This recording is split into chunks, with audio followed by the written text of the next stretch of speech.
और अगर आप बगैर मकसद के जुड़ रहे हैं, यानी आपने कोई आइडियोलॉजी तय नहीं की,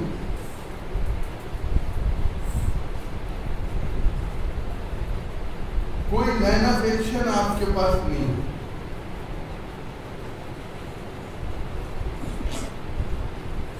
मराठी में उसको बोलते विचारधारा। अगर आपके पास नहीं है, पिछले जमाने में यह होता था कि सियासी पार्टी में भी लोग ऐसे होते थे कि वो विचारधारा से हटते नहीं। मुझे याद था बापू काड़दा थे सोशलिस्ट लीडर, और उस जमाने में उद्धवराव पाटिल खासदार हुआ करते।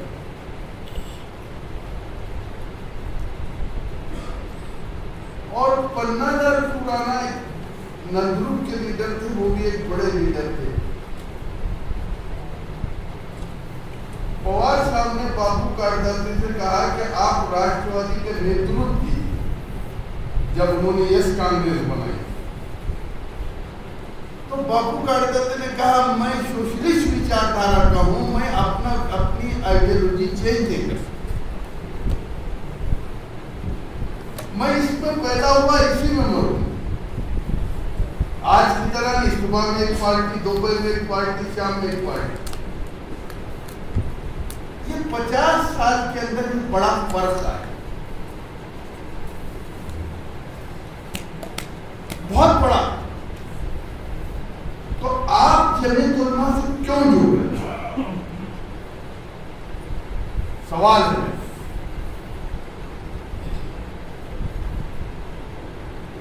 अगर आप किसी मकसद के तहत जुड़ रहे हैं, आपने कोई आइडियोलॉजी तय की है कि इस मकसद के तहत जमीयत उलमा से जुड़ रहे हैं, तो आपका जुड़ना कामयाब है।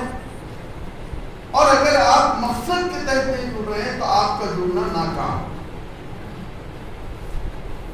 रहा। खिदमत तो इस मुल्क के लिए उलमाए किराम ने 1601 से खिदमत की।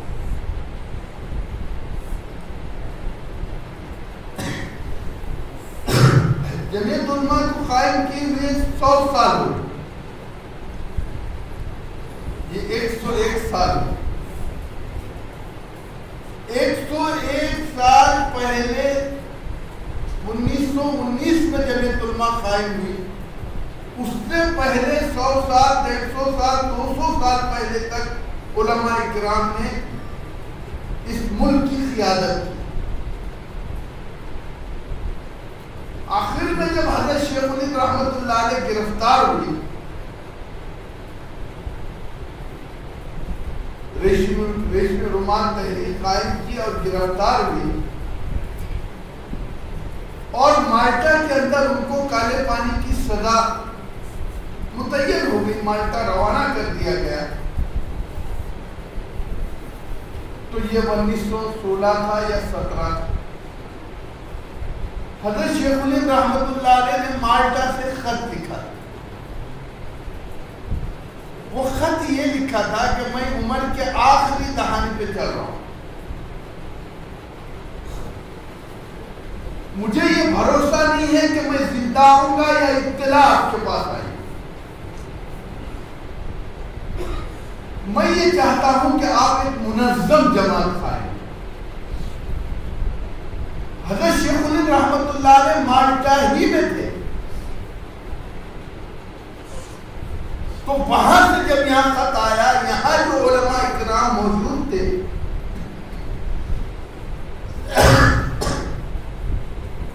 हज़रत शेखुल रहमतुल्लाह अलैह की शागिर्दी, हज़रत शेखुल हिंद एक ऐसी शख्सियत थी कि आपके शागिर्दों में मुफ्ती आजम, मुफ्ती किफायतुल्लाह साहब, हज़रत मौलाना इलियास साहब, हज़रत मौलाना अशरफ अली थानवी साहब, हज़रत मौलाना हुसैन अहमद मदनी, हज़रत मौलाना अहमद सईद देहलवी, ऐसे बड़े अकाबरीन आपके शागिर्द थे, और हर शागिर्द एक तहरीक था। तो जब वो खत यहाँ पहुंचा, यहाँ जो आपके शागिर्दी थे, उन्होंने को पढ़ा और खत पढ़ के एक मशवरा किया कि क्या करना चाहिए।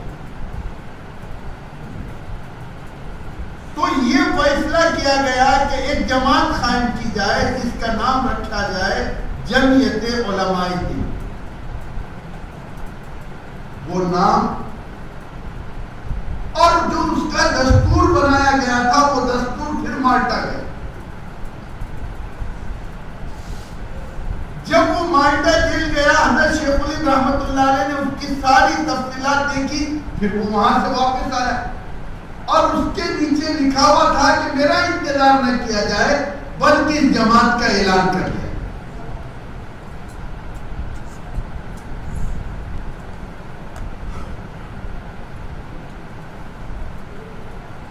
तो अमृतसर में जमीयत उलमा का पहला इजलास हुआ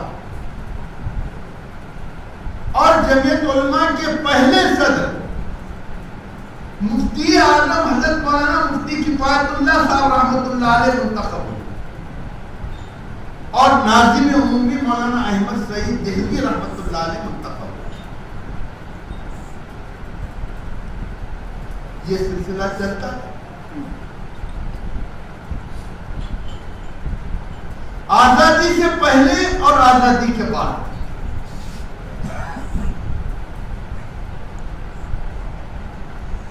1919 में जमात का बाकायदा इस नाम से क़याम अमल में आया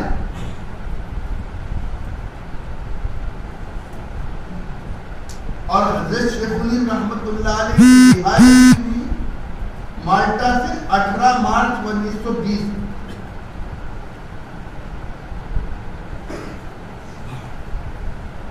तीन साल 7 महीने 28 दिन माल्टा के अंदर रहकर हज़रत शेखुल रहमतुल्लाह अलैह जब बंबई की बूंदी पर उतर रहे थे तो अंग्रेज तो शातिर कौम थे। अंग्रेज ने सर अब्दुल रहीम की क़ियादत में एक वफ्द भेजा। जिस पानी के जहाज से हज़रत शेखुल रहमतुल्लाह अलैह आ रहे थे उसी जहाज से मुलाकात के लिए सर अब्दुल रहीम की क़ियादत में एक वफ्द गया और उसने हज़रत शेखुल रहमतुल्लाह अलैह से उसी समंदर के अंदर मुलाकात और क्या कहा कि हज़रत जब से आप माल्टा के अंदर कैद हैं, खानखाहें वीरान हो चुकी है, कोई अल्लाह की ज़र्ब लगाने वाला नहीं, मदारिस वीरान हो चुके हैं, कोई बुखारी शरीफ पढ़ाने वाला नहीं है। हमारी ख्वाहिश यह है कि आप किसी मदरसे में बैठकर बुखारी शरीफ का दर्स दीजिए या किसी खानखाह में बैठकर इल्लल्लाह की ज़र्ब लगाए। हज़रत ने सर अब्दुल रहीम की बात सुनी और बड़े जोशीले अंदाज में कहा, अब्दुल रहीम सुन ले, मैं बीमार हो जाऊं, मजबूर हो जाऊं, माजूर हो जाऊं, चलने फिरने के काबिल न रहूं तो अपने शागिर्दों से कहूंगा कि एक चारपाई लाओ, चारपाई के ऊपर मुझे लिटाओ और मैं ये ऐलान करता फिरूंगा कि इस मुल्क से अंग्रेज को निकालना फर्ज है। लेकिन एक खास बात बता रहा हूं,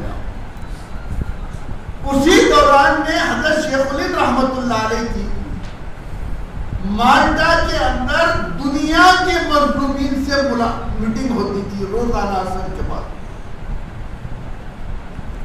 रोजाना असर के बाद मीटिंग होती।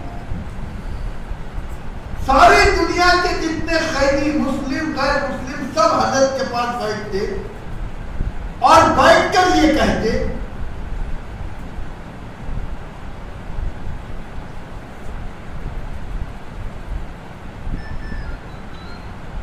कि पूरी दुनिया को में आजादी के लिए यह जरूरी है कि हिंदुस्तान पहले आजाद। तो इसके लिए क्या करना चाहिए? तो माल्टा के अंदर ये मशवरा हुआ कि अब जद्दोजहद आजादी तन्हा मुसलमान नहीं रहेगा, लीजिए मेरी बात को, तन्हा मुसलमान नहीं लड़ेगा। हम बिरादरान वतन भी आपके साथ खड़े रहे। शेखुल हिंद माल्टा से बंबई आए तो सारे मुल्क के अंदर आपकी रिहाई की खुशी थी। सारे मुल्क के अंदर, मुल्क के कोने कोने से लोग बंबई की गोदी पर पहुंचे हुए।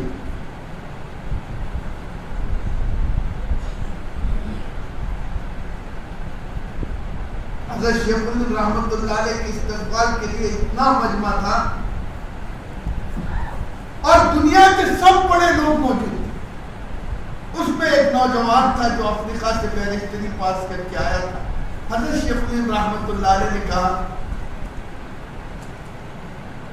कि आज ही रात में मीटिंग होगी और किसी हिंदू को कायद बनाएंगे और उसकी क़ियादत में जंग आज़ादी करेंगे। लोगों ने कहा हज़रत आज नहीं कल करेंगे। बड़े इसरार के बाद इस बात को मान लिया। दूसरे दिन बंबई के खिलाफत हाउस के अंदर इतला शुरू हुआ कि किसको कायद बनाएगा।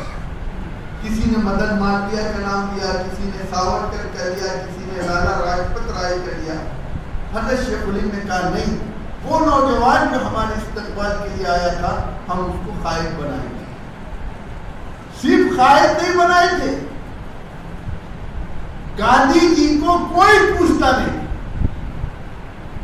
कोई पहचान नहीं थी गांधी जी की। हमारे उलमा इकराम स्टेज सजाते और स्टेज सजा के ये कहते कि ये हमारे कायद हैं। यहां तक कि महात्मा का खिताब मौलाना अब्दुल बारी फरंगी महली ने दिया था। हमारे बड़े बड़े उलमा स्टेज सजाकर क्यों सजाते कि हमारे जो हिंदू भाई हैं बिरादरान वतन, उनके ज़हन में ये बात थी कि अंग्रेजों से हमको कोई तकलीफ नहीं और हमको ये तकलीफ थी कि मुल्क हमारे हाथ से गया था। तो इसलिए बात ये चलने लगी कि बिरादरान वतन को इस जद्दोजहद आज़ादी में कैसे साथ दिया जाए। तो महात्मा गांधी को महात्मा बनाया गया, कायद बनाया गया। यहां तक कि उस वक्त 1 लाख रुपया जमा कर उलमा इकराम ने 1 लाख रुपए का फंड गांधी जी को दिया और सारे मुल्क के दौरान ये तो एक इसका पहलू। जब पूरी फसल पकने को आ गई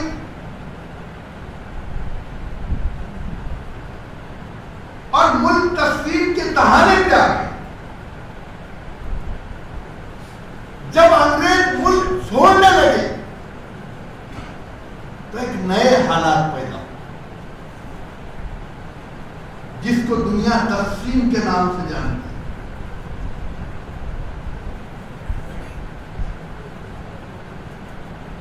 मुल्क तकसीम के दहाने पे आ गया। हज़रत शेखुल हदीस मौलाना ज़करिया साहब रहमतुल्लाह अलैह लिखते हैं कि मैं बंगले वाली मस्जिद के अंदर महसूर था। लोग अपनी चाबियां लेते, गाड़ियां लाते, बंगले वाली मस्जिद के पास छोड़ते, चाबियां निजामुद्दीन में फेंकते और 3 बजे ट्रेन जाती थी। उस ट्रेन से पाकिस्तान चले जाते और जब रेलवे स्टेशन पर आते तो कभी 200 बच्चे, 250 बच्चे, 300 बच्चे पड़े हुए। कौम उलमा के साथ थी, कौम उलमा के साथ थी।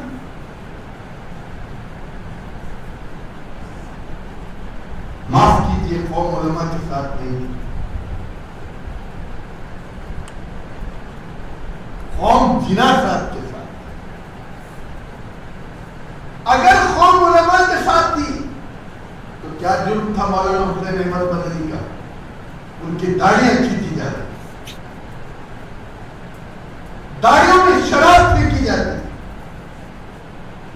एक ही ट्रेन में अगर जिना साहब और एक ही ट्रेन में मौलाना हुसैन अहमद मदनी सफर कर रहे हो तो जिना साहब का इस्तेमाल होता और मौलाना हुसैन अहमद मदनी को पत्थर मारे जाते।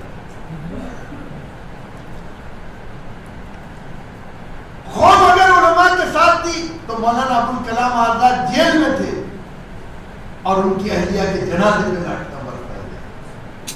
कौन बरसा रहे थे? आरएसएस वाले।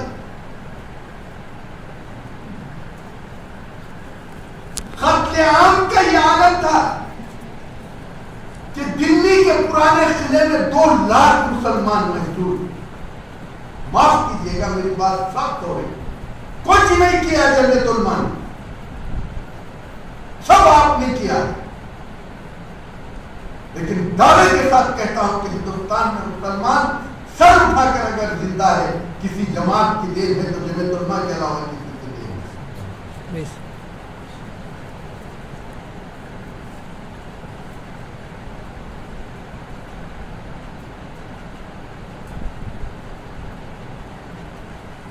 मुल्क तस्लीम हो गए।